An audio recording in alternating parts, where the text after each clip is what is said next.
Bonsoir à tous et bienvenue à cette session d'information. Madame, Messieurs, voici les titres de l'actualité de ce samedi 10 décembre. Le monde de la musique et du showbiz de nouveau en deuil. La reine du Moana s'est éteinte ce matin à Kinshasa. La Mamou nationale n'avait que 64 ans. Sa disparition met le Congo sous le choc. Vous allez suivre les témoignages tout au long de ce journal. À la une également, économie, politique, sociale et sécurité. Tous les secteurs ont été passés au crible lors du discours sur l'état de la nation. Le président Félix Tshisekedi était devant le Parlement réuni en congrès ce samedi. Bonsoir à tous. Dans ce journal, nous ferons également un clin d'œil à cette réussite historique. Nous sommes dans le football. Vous le savez, le Maroc est la première équipe africaine à avoir atteint l'étape de demi-finale de la Coupe du Monde. Les Lions de l'Atlas ont battu la sélection du Portugal. Blest Kuzola, notre spécialiste maison, sera avec nous pour décrypter cette performance historique. Je le disais en titre, le Congo est désormais orphelin de sa Mamou nationale. L'artiste chanteuse Tchala Moana s'est éteinte ce matin des suites des malaises. De son vrai nom, Elisabeth Tchala Moana a tiré sa révérence à l'âge de 64 ans, dont plus de 40 ans consacrés à la musique. Mais Tchala Moana, c'est aussi un engagement politique. Son portrait avec Enoch Kissé.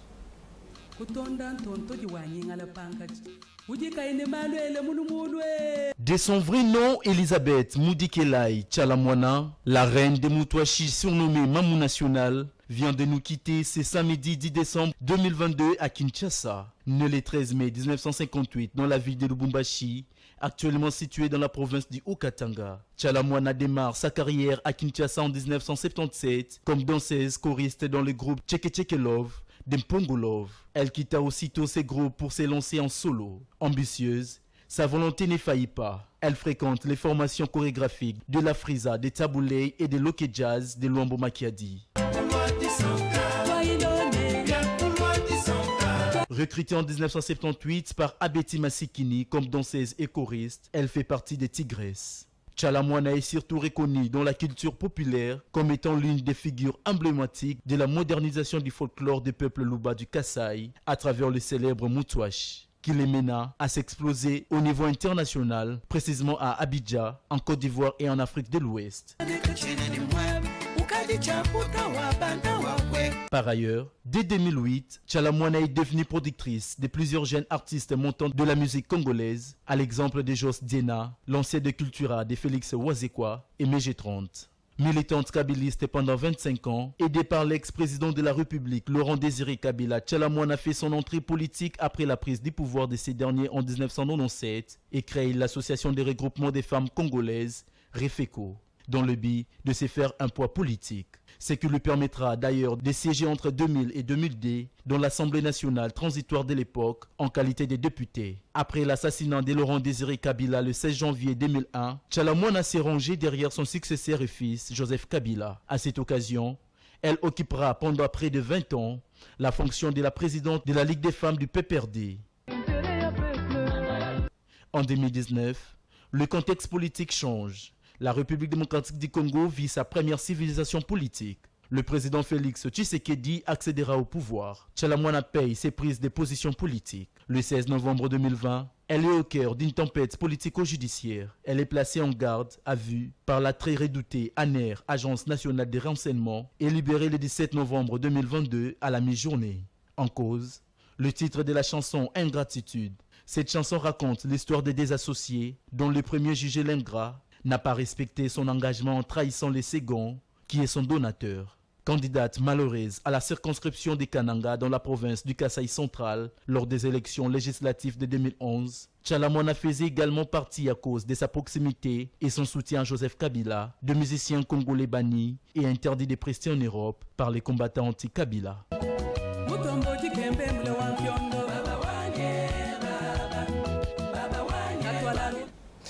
La RDC et le monde de la musique sont encore sous le choc après l'annonce de la disparition de Tchala Moana. À travers le rive de Kinshasa, les Kinois ont salué une artiste de talent. Ils demandent au gouvernement de pleurer la défunte avec honneur et dignité. Suivez ces mélomanes. Ils sont au micro de Nok Issei et Stani Samba. Sangwana isalinga pasi en tant que wana za mama na kati ya misiki ya Congo aza mutu moko tolongolaka ye osomona mais atuka nayebi te oyo ayoki pasi na ye te oyo ayoki yango nayebi te wana aza mutu mosusu souvenir bon nga na koloba na kati ya misiki aza na barythme ebele oyo abanda kobeta na kati ya misiki efungola bato ebele lelo ezobetama na barokese mosusu. Bon, c'est vraiment avec beaucoup de regrets parce que la République démocratique du Congo a perdu. Et si on peut dire que Madame Tchala Mwana, c'était vraiment une icône pour la République et surtout pour la musique congolaise. Et parce que si vous pouvez projeter les temps passés, vous allez comprendre que Tchala Mwana, ils n'étaient pas nombreux. Ils étaient, je crois, Tchala Mwana, Mbiliabel et les autres. Mais avec la musique congolaise, Tchala Mwana a prouvé de quoi. Qu'est-ce que je peux dire? Elle était capable. Vous savez, quand on perd quelque chose de très important, ça n'engage que le pouvoir. Ça pourrait être mieux que les pouvoirs puissent s'organiser, surtout le gouvernement. Là, je fais directement appel au président de la République et pourquoi pas au Premier ministre de prendre ça vraiment en charge. Parce qu'en tant que, comme on l'appelait Mamou National, en tant qu'une icône vraiment de la République, elle doit vraiment être enterrée d'une manière vraiment digne. En tant que Congolais, bon, azaki Mamou National, na yoki pasi pour aza mama na biso. Quand on a fait le téléphone, on a 8 heures na koti, les réseaux sociaux, on a monique, on a message, on a Facebook que maman a couffé le lot. En tout cas, ça n'a vraiment pas si tu perds maman monene bon roi maman Tchala Mwana. En tout cas, aza grand musicien na Katamboka na Congo. Et là on a lancé un gouvernement. Toko fait le ministère belé à minene ya mboka vraiment total le roi mené à Kenda, Papa Wemba Kenda, Franco Kenda, Madilo Kenda. Au même il y a des chrétiens, des Marie Moussambo, des Kenda. Ce que le gouvernement a hôpital, il y a Mounene, je dis bien il y a Mounene. Il y a des artistes, il y a des Congolais, il y a des Zambé, il y a des musiques qui comprennent tout. Que ça a malade, qui on va l'endre là-bas, on soigne bien. Tu repères des musiciens, que tu as un banane. Génération de Yassika, ça a bien, mais il faut que tu aies un sangwana epesinga pasi makasi nazalaki na musala na vandi penza boye na fongola internet na kota boye nazwi message ya mama Kei. En tout cas esalinga pasi makasi en plus na totika lokokanisi na nani mama bongo. En tout cas pasi mama national senga na gouvernement elela mama na kimia elela ba mama na honneur.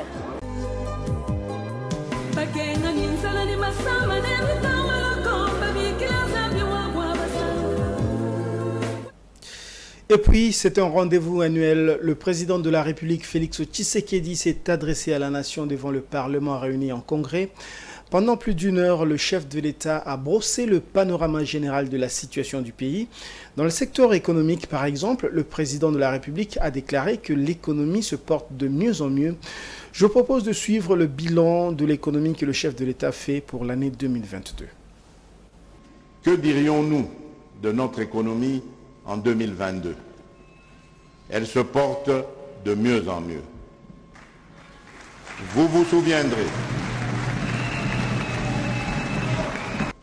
aujourd'hui encore, nous apprécions la consolidation de cette croissance économique avec un taux d'augmentation de richesse de 6,1% malgré une situation économique mondiale morose caractérisée par la guerre en Ukraine.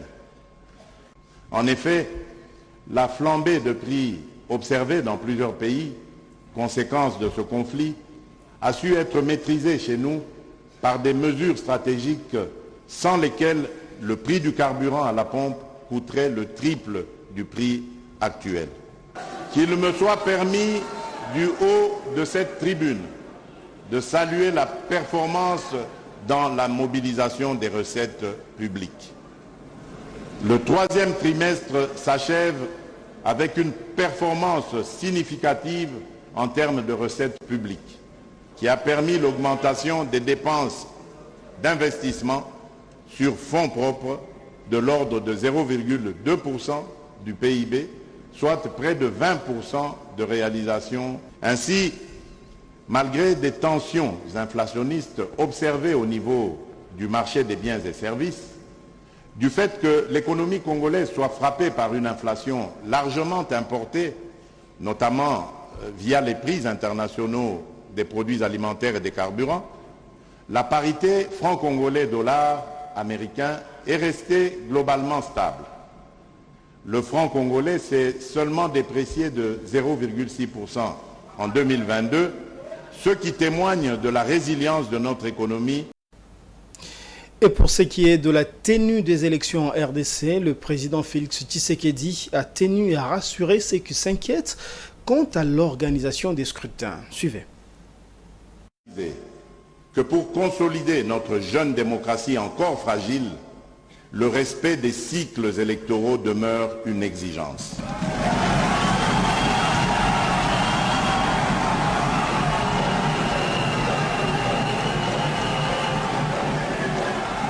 Ainsi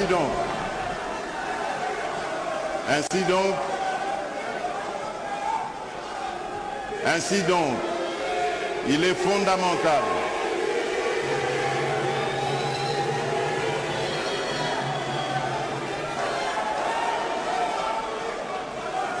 Je disais, d'aucuns se posent la question quant à l'organisation des prochaines élections. En réponse à cette préoccupation légitime, je tiens à préciser que pour consolider notre jeune démocratie encore fragile, le respect des cycles électoraux demeure une exigence.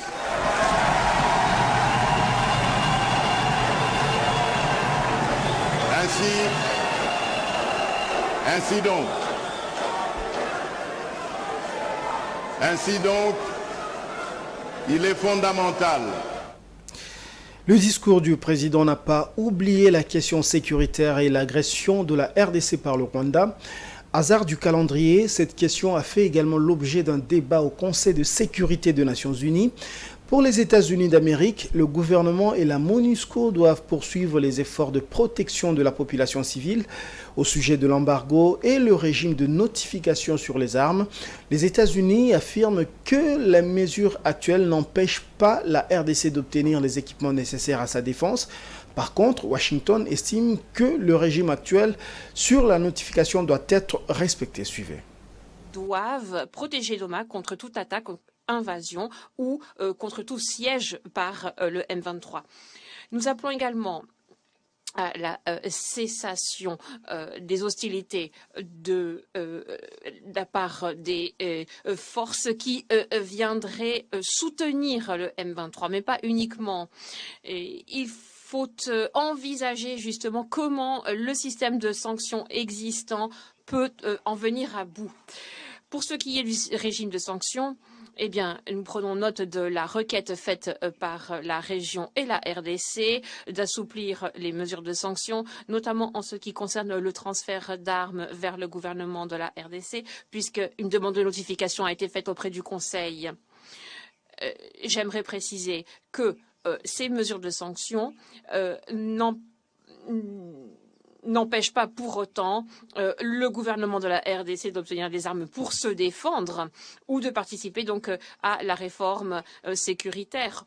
Au contraire, c'est important pour pouvoir protéger la population civile. Il faut que des opérations militaires puissent avoir lieu, mais il faut en effet que le gouvernement présente des notifications au Conseil conformément au régime de sanctions en vigueur. Et à cet égard, la RDC doit coopérer avec la MONUSCO et les acteurs humanitaires concernés.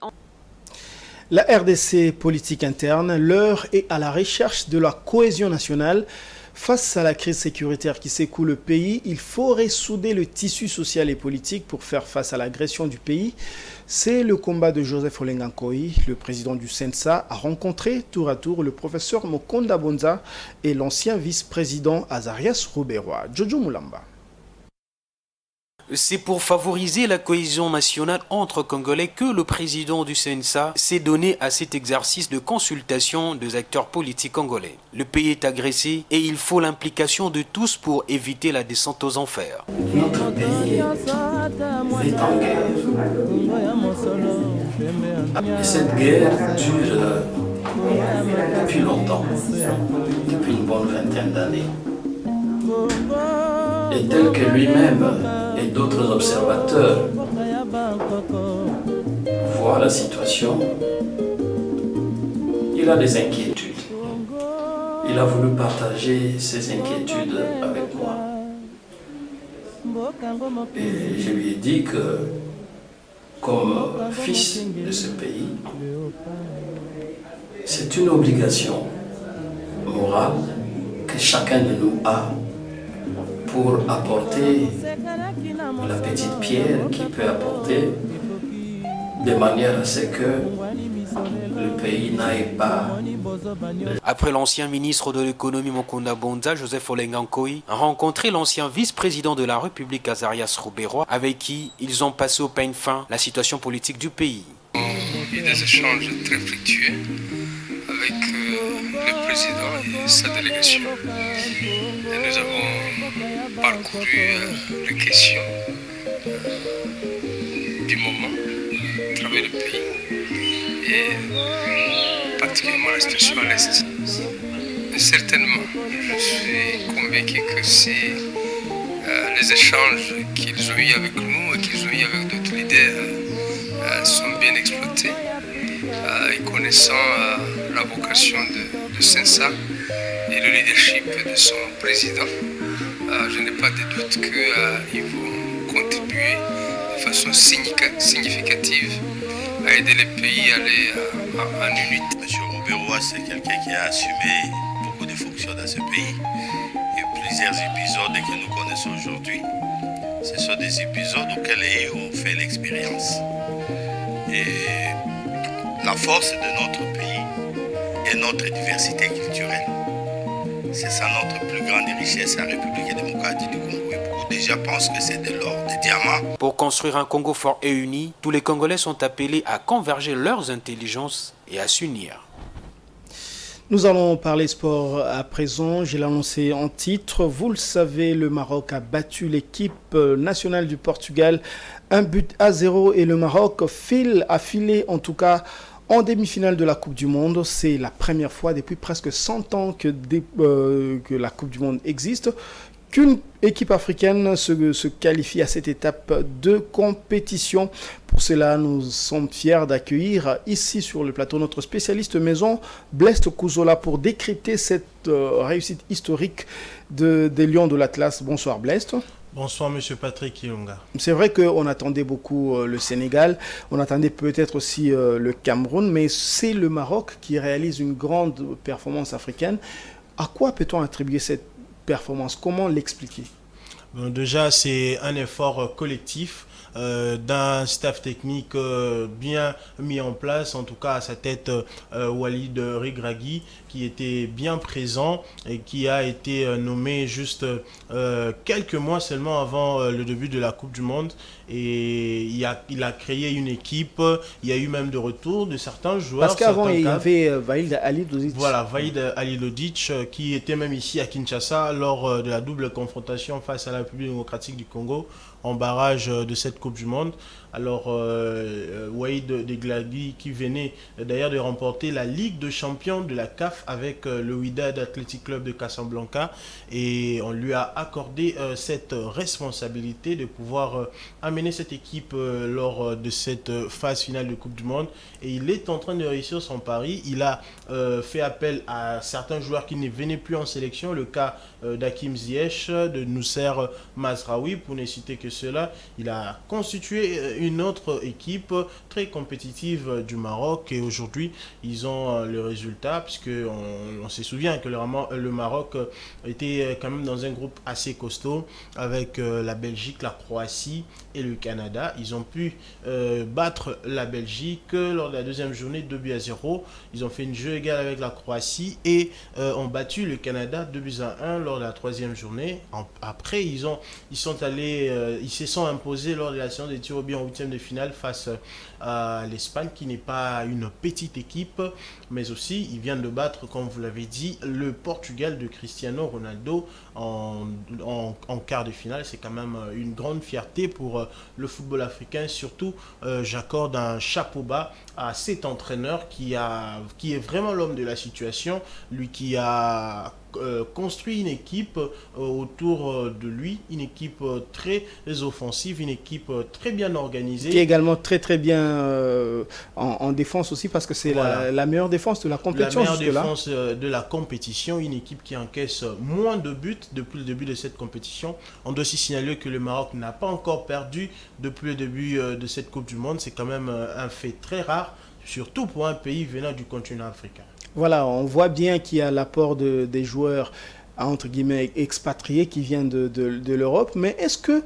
cette réussite a un rapport aussi avec l'organisation, on va dire locale, le championnat local, au niveau de la Ligue des Champions? On voit de plus en plus des équipes marocaines être sur le podium. Est-ce que ça a un rapport avec cette réussite finalement? Justement, le Maroc s'est construit en tout cas sur le plan déjà des infrastructures. On doit les dire, il n'y a pas un pays ici en Afrique qui a des infrastructures comme le Maroc, surtout le plan en tout cas, ils ont de bonnes infrastructures, ils ont le meilleur championnat du continent, la Botola Pro. Ils ont aussi de très bons joueurs qui évoluent à l'étranger, avec Achraf Hakimi par exemple qui évolue au Paris Saint-Germain. Donc c'est le haut niveau, mais ça s'est préparé. Et le gardien également. Et les gardiens aussi. Parce qu'on dit qu'on ne peut pas gagner une Coupe du Monde sans un gardien de haut niveau. Voilà, Yacine Bonou qui joue au FC Séville, c'est un gardien de haute valeur, de grande qualité. Il a encore prouvé aujourd'hui à l'occasion de cette rencontre. Donc le Maroc en tout cas sur le plan interne s'est construit. Il a commencé à monter cette équipe par déjà des infrastructures et on le voit, même la République démocratique du Congo utilise les infrastructures du Maroc pour pouvoir se préparer au mieux. Pourquoi? Parce que là-bas les infrastructures sont mises aux normes internationales permettant aux équipes de pouvoir mieux se préparer. Déjà c'est un bon départ et aussi grâce à ça il y a eu aussi cette alchimie qu'il y a eu entre les anciens et le nouveau joueur, et surtout que on doit les signaler que Walid Regragui c'est un entraîneur marocain d'origine. C'est très rare de voir un enfant, un fils du pays arriver à mettre en place une équipe aussi talentueuse que aussi compétitive. Voilà, donc vous l'avez dit et je le rappelle aussi, le Maroc a battu d'abord la Belgique, premier au classement FIFA il y a quelques années, justement. Il y a quelques mois. Le Maroc a battu également l'Espagne, championne du monde 2010. Le Maroc a battu le Portugal, je crois, champion d'Europe 2016 si je ne me trompe pas. Oui. Est-ce que actuellement l'Afrique, avec le Maroc à sa tête en tout cas, peut commencer à rêver mieux, ou bien rêver en tout cas de remporter cette coupe finalement? Parce qu'il reste déjà 2 matchs. Voilà, il reste 2 matchs, il reste 180 minutes pour pouvoir remporter cette Coupe du Monde. Ce n'est pas du tout impossible. Et le Maroc, Walid Regragui l'a dit, ils vont continuer à rêver. Ils vont vraiment continuer à rêver parce que l'appétit vient en mangeant. C'est vrai que ça ne va pas être facile. Ça sera très compliqué. Déjà en demi-finale, ça sera soit la France, soit l'Angleterre. Donc ça va être compliqué pour cette équipe, mais qui va encore démontrer de son talent. Elle n'a peur de rien. Elle affronte toutes ses rencontres avec la sérénité possible. Donc en tout cas, il n'est pas impossible de rêver une finale de la Coupe du Monde avec une équipe africaine à sa tête. Pourquoi pas le sacre d'une équipe africaine? Ça fera en sorte de propulser aussi une meilleure image de l'Afrique, et on pourra parler de l'Afrique dans tout le continent grâce à ces sacres-là. Donc moi je pense qu'il n'est pas impossible de rêver pour les Lions de l'Atlas, vu qu'ils sont déjà dans le dernier carré de la compétition. Voilà, il faut quand même se dire que bien avant cela, il faudra rencontrer soit l'Angleterre qui est vice-champion d'Europe, soit la France qui est championne du monde actuellement. Dernière question, Blaise Kouzola. Les équipes africaines engagées cette fois-ci en Coupe du Monde, il y en avait 5 comme d'habitude. Il y avait une particularité, quelle est-elle? La particularité était que toutes les 5 nations africaines engagées dans cette Coupe du Monde avait à leur tête 5 entraîneurs d'origine, donc 5 entraîneurs locaux, africains, oui. locaux, provenant de leur pays. Par exemple, en Tunisie, il y avait Djabel Kadil, au Maroc, je l'ai dit, il y avait Waïd Regradi, au Sénégal, il y avait Aliou Cissé, il y avait aussi le Cameroun avec Rui Gobert Song, mais évidemment avec le Ghana aussi, avec Otto Addo. Donc c'était une particularité, la première fois en tout cas pour l'Afrique, et ça donnait une bonne image pour l'image du football africain. Ça a donné aussi une leçon pour dire que on n'a pas seulement besoin d'aller puiser ailleurs pour avoir le meilleur personne. En Afrique, on peut avoir de bons sélectionneurs pour les équipes nationales. Donc je pense que c'est déjà une belle avancée pour le football africain. Voilà, l'herbe n'est pas forcément très verte toujours ailleurs. C'était le décryptage de Blest Kouzola Blest. On vous remercie d'être passé ici pour nous expliquer la victoire du Maroc et la qualification en demi-finale. Place à présent à la page internationale.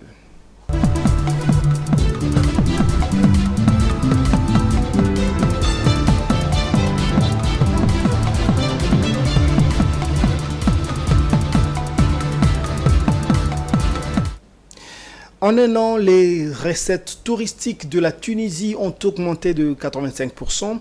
À fin novembre 2022, les recettes sont estimées à 3,9 milliards de dinars contre 2,1 milliards de dinars en 2021, soit une augmentation, je le disais, de 85%. Cette performance résulte des efforts du gouvernement de la reprise également des vols et de l'assouplissement des conditions d'entrée en Tunisie. Edouard Funda. Après une baisse de 82,1% en 2020 en raison de la pandémie de Covid-19, l'activité touristique en Tunisie avait renoué avec la hausse en 2021.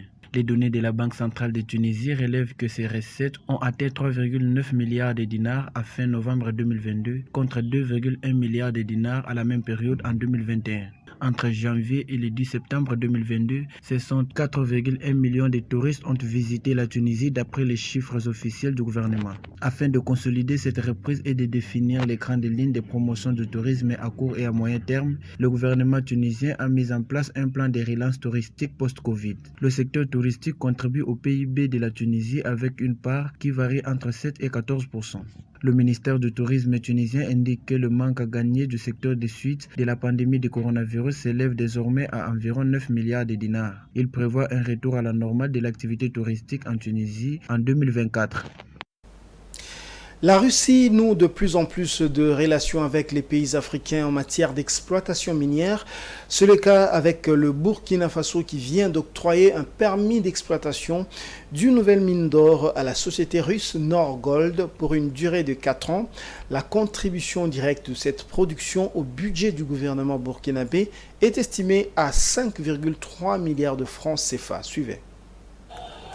Au Burkina Faso, le gouvernement de transition a décidé d'octroyer le permis d'exploitation d'une nouvelle mine d'or à la société russe Nordgold.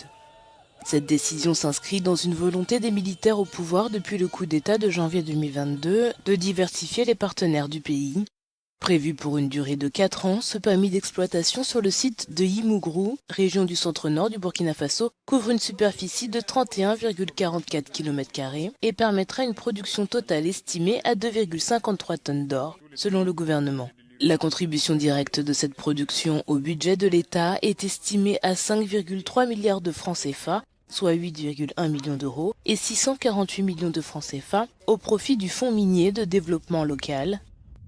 Le groupe russe Nordgold exploite déjà 3 gisements dans le nord du pays. Avec environ 70 tonnes par an et 17 mines industrielles, la production d'or est devenue en une douzaine d'années le premier produit d'exportation du Burkina Faso devant le coton. C'est la fin de cette émission, de ce journal, mais avant de le boucler complètement, le rappel de différents titres. Le monde de la musique et du showbiz de nouveau en deuil. La reine du Mutwashi, Mamou Tchalamwana, s'est éteinte ce matin à Kinshasa. La Mamou nationale, comme on l'appelait, n'avait que 64 ans. Sa disparition met le Congo et le monde de la musique sous le choc. Vous avez suivi des témoignages dans ce journal. À la une également, vous l'avez suivi, sécurité, économie, politique et sociale. Tous ces secteurs ont été passés au crible. Lors du discours sur l'état de la nation, le président Félix Tshisekedi était devant le Parlement réuni en congrès ce samedi. Fin de cette édition, merci de l'avoir suivi et bonne suite de programme sur Géopolis TV.